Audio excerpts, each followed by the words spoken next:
Maqaa Abbaa, kan Ilmaa, kan Hafuura Qulqulluu, Waaqayyo tokkoon. Ameen. Jaalatamtoota maatii Waaqayyoo, Waaqayyoon kan jaallattanii, Waaqayyoon tolchee kan isin jaallatu, maqaa Gooftaa keenya Yesuus Kiristoositiin akkam jirtu, akkam nagaa keessan jirtu. Ameen. Waaqayyoon Abbaan jaalalaa, Abbaan dhiifama. Akka balleessaa keenyaa, akka cubbuu keenyaa ilaalee osoo nuti hin eegamin kan bara kanaan kan nu ga'e yeroo kanaan kan nu ga'e maqaan isaa kan ulfaatu nuuf haa ta'u. Ijoollee Tawaahidoo. Mata dureen barumsa keenya har'aa itti fufaadhaan wajjin ilaallaa. Kutaa kutaadhaan wajjin ilaallaa. Iyyasuus Kiristoos eenyudha? Mata duree jedhu ilaallaa jechuudha. Iyyasuus Kiristoos eenyudha? Waa'ee eenyummaa gooftaa keenya Iyyasuus Kiristoos waggoota hedduun duraa gaafiin adda addaa akka ka'aa ture hundi keenya iyyuu beekna. Abboonni keenyas waan kanarratti deebii laachaa turani. Amantiiwwan adda addaa garaas uumamuun isaanii inni dursaa garaagarummaa gooftaa keenya Iyyasuus Kiristoos irratti qabnudha jechuudha. Kanaafiyyuu waa'ee gooftaa keenyaa waa'ee Iyyasuus Kiristoos haasa'uun, dubbachuun, barsiisuun dirqama kiristaanotaati jechuudha. Maaliifuu kitaabni qulqulluun gooftaan Iyyasuus Kiristoos gooftaa ta'uusaa yoo amante ni fayyita waan jedhuuf jechuudha. Kanaafiyyuu waa'ee gooftaa keenya Iyyasuus Kiristoos maaliidhaaf haasofnaa? Maaliidhaaf barsiifnaa? Isa yookaan hundeen yookiin mataan mana kiristaanayyuu isa ta'uudha jechuudha. Kanaaf immoo maal jedhaa?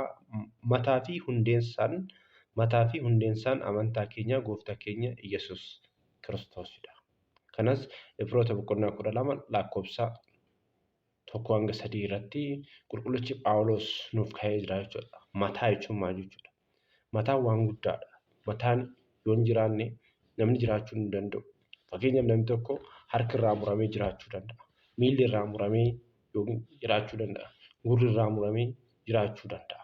Ilkaan irraa buqqee jiraachuu danda'a. Mormi garuu murame taananii jiraachuu hin danda'u. Kana jechuun maal jechuudha? Namni gooftaan keenya Iyyasuus Kiristoos waaqa ta'uusaa, Alfaa ta'uusaa, Amaanu'eel fayyisaa ta'uusaa hin amanne jireenya bara baraa argachuu hin danda'u jechuudha. Kanaaf hubachuudhaaf jechuudha. Kanaafuu kana keessatti wanti hubannu bu'uurri keenya gooftaa keenya Iyyasuus Kiristoosidha jechuudha. Bu'uurri waan hundaa kan ta'e isa akka ta'e amanuun dirqama keenya jechuudha. Kana haala kitaabatiin wajjin ilaallaa jechuudha. Waan hundaayyuu kan gochuu danda'u, kan jiraachisuu danda'u, kan nyaachisuu danda'u, kan obaasuu danda'u gooftaa keenya Iyyasuus Kiristoos ta'uu hubachuun dirqama kiristaanotaati jechuudha. Kanaaf immoo kutaalee itti aanu irratti kutaa tokko tokkodhaan wajjin ilaalla jechuudha. Kanaafiyyuu gooftaan keenya Iyyasuus Kiristoos waaqa ta'uusaa isa ragaa baana. Maatiyoos boqonnaa 12 lakkoofsa 9 irratti akkana jedha. Namni osoo abbaa humnaa hin hidhin akkamitti mana abbaa humnaa galee isa jalaa butuu danda'a? Rasni didhaa namni osoo isa abbaa humnaa hin hidhin akkamitti mana abbaa humnaa galee isa jalaa butuu danda'a? Kana booda mana isaa ni sakatta'a. Kuni iccitii guddaadha. Kana jechuun maal jechuudha? Gooftaan keenya Iyyasuus Kiristoosin erga Addaamiin abboommii Waaqayyoo cabsee Waaqayyoodhaan erga adda ba'een boodatti ilmaan namaa bilisa baasuudhaaf jalqaba ilmi namaa seexana jalatti waan tureef seexana hidhuu qaba jechuudha.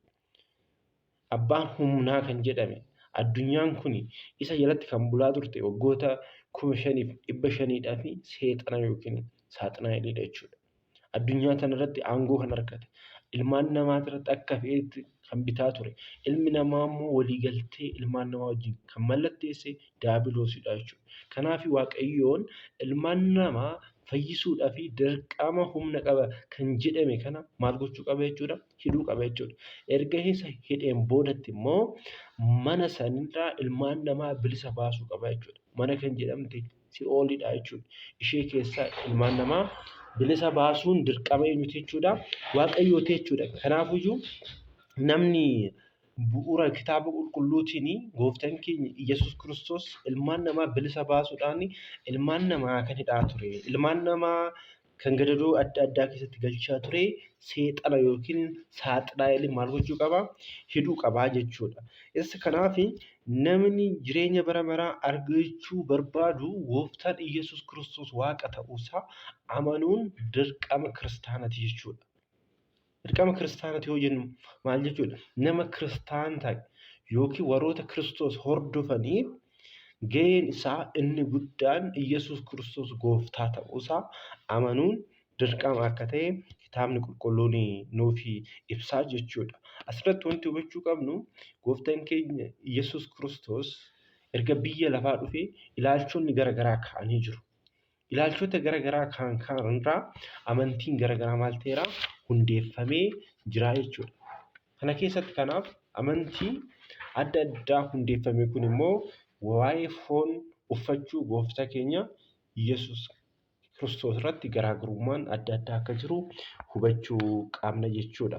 Isa kana haala sirriitti hubachuu qabna. Akka mana amantaa keenyatti gooftaan keenya Iyyasuus Kiristoos waaqa dhugaa yookiin waaqa gonkaa nama gonkan maal jechuudha? ፍጹም አምላክ ፍጹም ሰው jennee amanna jechuudha. Inni kun immoo foon jechuun bishaan ibidda osoo hin balleessin, bishaan immoo ibidda osoo hin balleessin. Maaliifuu ibiddaa fi bishaan amala garaagaraa qabu.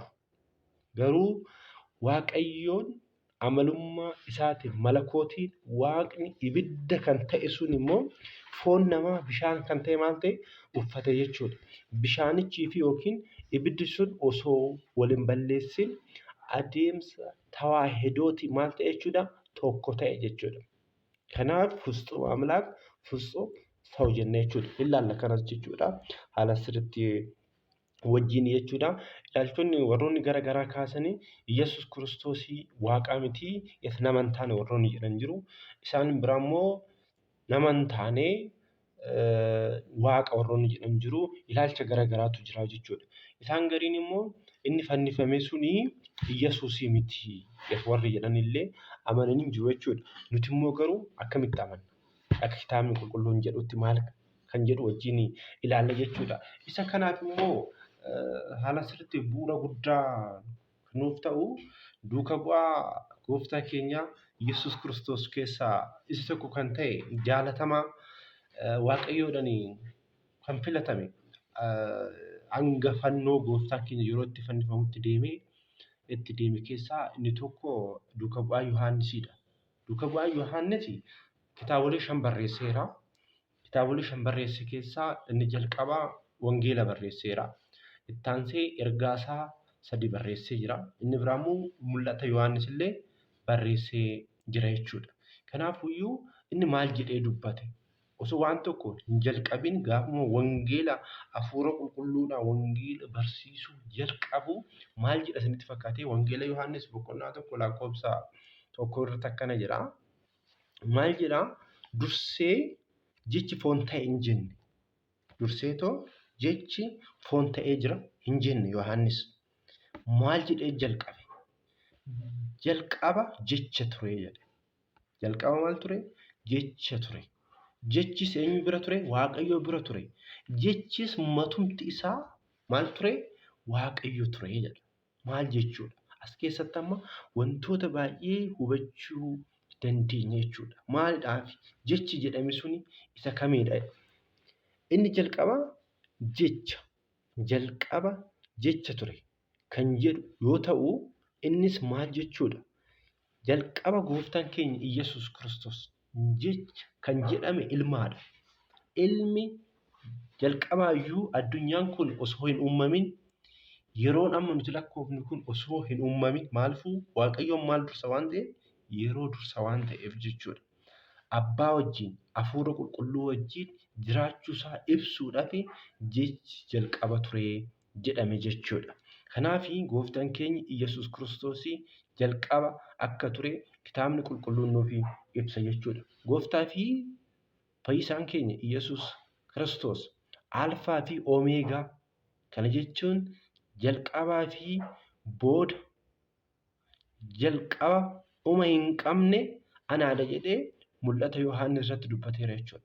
Mul'ata Yohaannis boqonnaa 22 lakkoofsa 13 irratti, boqonnaa 1 lakkoofsa 17 irratti, Isaayyaas boqonnaa 44 lakkoofsa 6 irratti jalqabaa fi dhuma kan hin qabne ana jechuudhaan ragaa bahee jechuudha. Isa biraa maal jedha isinitti fakkaate? Yaaqoob irratti akkana jedha. Yaa Yaaqoob, Yaaqoob kan jedhame Israa'elootaadha. Yaa Yaaqoob, yaa Israa'el, kanan si waame na dhaga'i. Ani kan jalqabaati, kan dhumaatis, harki koos lafa bu'urteerti yookiin hundeessiteerti. Mirgi koos samii diriirsiteerti. Yeroon isaan waametti tokkummaadhaan ni dhaabatu. Gara kootti dhiyaadhaa, isa kanas dhagaa. Ani durii eegalee dhoksaadhaan hin dubbanne. Bara itti ta'e jalqabee ani jechuun ilmi jechuudha. Achuman ture. Ammas Waaqayyo Gooftaan Abbaan jechuudha fi hafuura isaa kan jedhamu immoo hafuura qulqulluun na erganii jiru jedha. Isaayyaas irratti boqonnaa 48 lakkoofsa 12 hanga 16 irratti osoo Gooftaan keenya jalqabaa hin dhalatin jechuun maal ta'eera jechuudha? Dubbatamee ture jechuudha. Kana waan ta'eef jechi abbaa amalummaa isaa kan ta'e abbaa irraa fi jireenya amalummaa isaa kan ta'e hafuura qulqulluu waliin tokkummaa fi sadummaan jalqabuma kan ture Waaqayyoodha jechuudha. Waaqayyoodha jechuudha. Kanaaf laphee fi hafuurri jecha dursanii argamuun hin jiru yookiin jechii fi hafuurri laphee dursanii akkasumas jechii fi lapheen hafuura dursanii argaman hin jiru.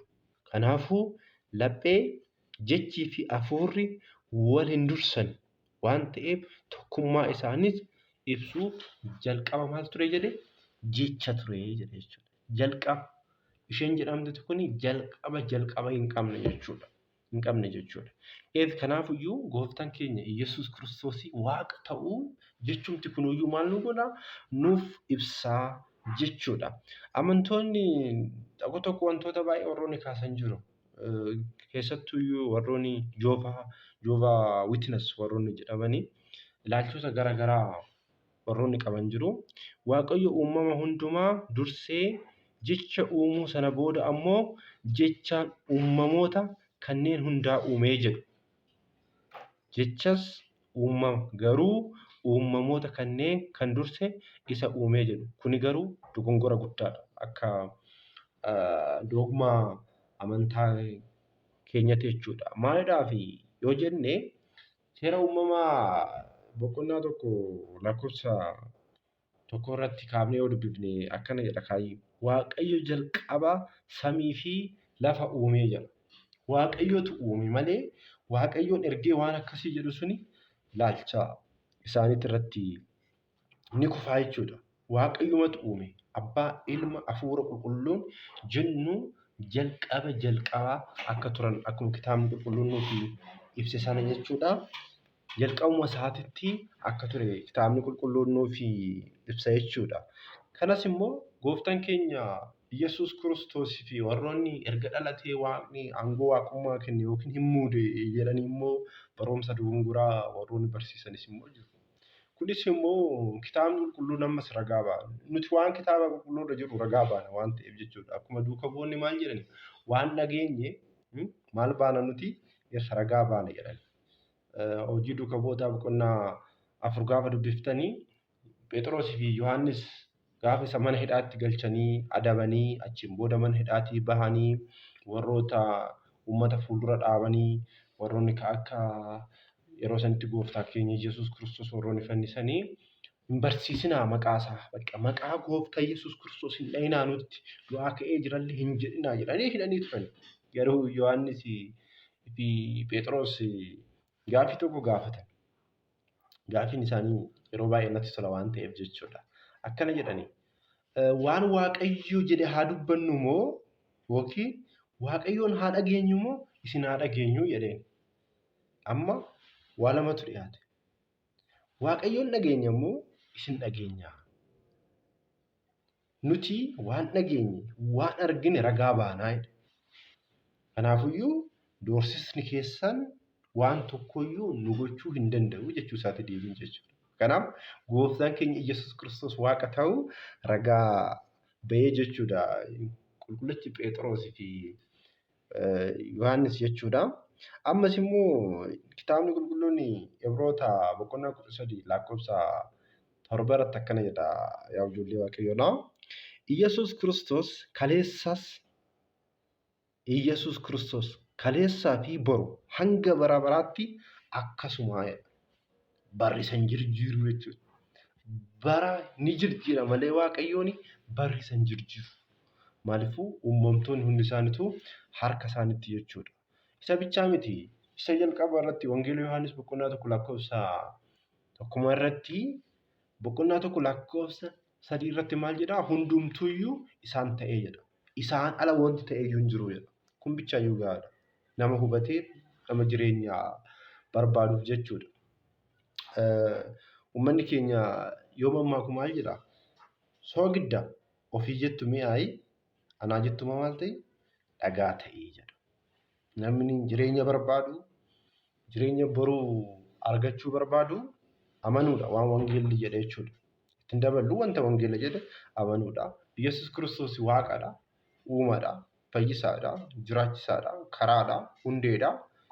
Amanuun dirqama kiristaanotaati jechuudha. Kanas immoo itti ragaa ba'uun kiristaanotarraa eegama. Jechuun Wangeela Yohaannis boqonnaa 1 lakkoofsa 1 irratti adeebinu isa jalqabaa kan laallee jalqaba jecha ture kan jedhu san laalle. Amma immoo jechis Waaqayyo bira ture kan jedhu laallu. Jechis maal bira ture? Waaqayyo bira ture. Kunis jechi jireenya abbaa fi hafuura qulqulluu wajjin tokko ta'uu kan hubachiisudha. Abbaa, ilma, hafuura qulqulluu Waaqayyo tokko jenna malee Waaqa sadii hin jennu nuti. Waaqa sadii hin qabnu nuti. Hin jiru Waaqni sadii. Waaqayyoon garuu Waaqni tokkoon kuni maqaadhaan, qaamaan, gochaan meeqa jenneetti amanna jechuudha. Sadii jenneetti amanna jechuudha. Kanaaf jireenyaan abbaa, ilmaa fi hafuurri qulqulluun tokkodha. Abbaa fi ilmi hafuurri qulqulluun maalidha? Jiraatadha jechuudha. Bara baraan jiraatadha Waaqayyoon waan ta'eef jechuudha. Innis abbaa fi hafuura qulqulluudhaan jiraatadha. Hafuurri qulqulluunis abbaa fi ilmaan jiraatadha. Kana waan ta'eef jechi laphee fi hafuura irraa adda ba'ee jiraatu waan hin jirreef qulqulluu Yohaannis jecha jechuun jireenya isaanii mirkaneessaa jechuudha. Abbaan, ilmi, hafuurri qulqulluutiin bara baraan isaan hin dursu waan ta'eef gooftaan keenya anii fi abbaan tokkodha jechuudha. Yeroo warroonni akkana ni gaafatame warrootumtis wajjin inni barsiisaa ture gooftaan keenya Yesuus Kiristoos duuka bu'oota warroota 12 keessaa bakka nu ga'ee jira abbaa kee nutti mul'isii jedhanii gooftaa keenya Yesuus Kiristoos jechuudha. Yeroo kanaadha gooftaan keenya Yesuus Kiristoos hanga yoomiitti shakkitu, hanga yoomiitti isin wajjin osoo hin jiru akkamitti hin amanne anaa fi abbaan maalidha? Tokkodha jechuudhaan aangoo akka ibse gooftaan keenya Yesuus Kiristoos akkana jedha laala. Maqaa Waaqayyootiin haa dubbifnu. Anii fi abbaan tokkodha. Ani abbaa keessaa akkuman jiru, abbaanis ana keessa akka jiru hin amantuu? Mallattoo gaafitiin kaa hin amantuu jedha wantichi kuni. Wangeela Yohaannis boqonnaa 10 lakkoofsa 30 fi boqonnaa 14 lakkoofsa 10 irratti nuufi ka'ee jira jechuudha. Kana waan ta'eef qulqullichi Yohaannis tokkummaa fi jireenyi qaama sadanii abbaa, ilmaa fi hafuura qulqulluu ibsuuf jalqaba jecha ture. Jechis Waaqayyo bira ture jechuudhaan kan eegale. Innis sadaffaan jechis Waaqayyo ture kan jedhu yoo ta'u kun ammoo mata duree Yesuus Kiristoos Waaqayyoodha jedhu ragaa nu ba'a jechuudha. Waaqayyoof galanni haa ta'udha. Nuuf ibsee jira jechuudha bakka.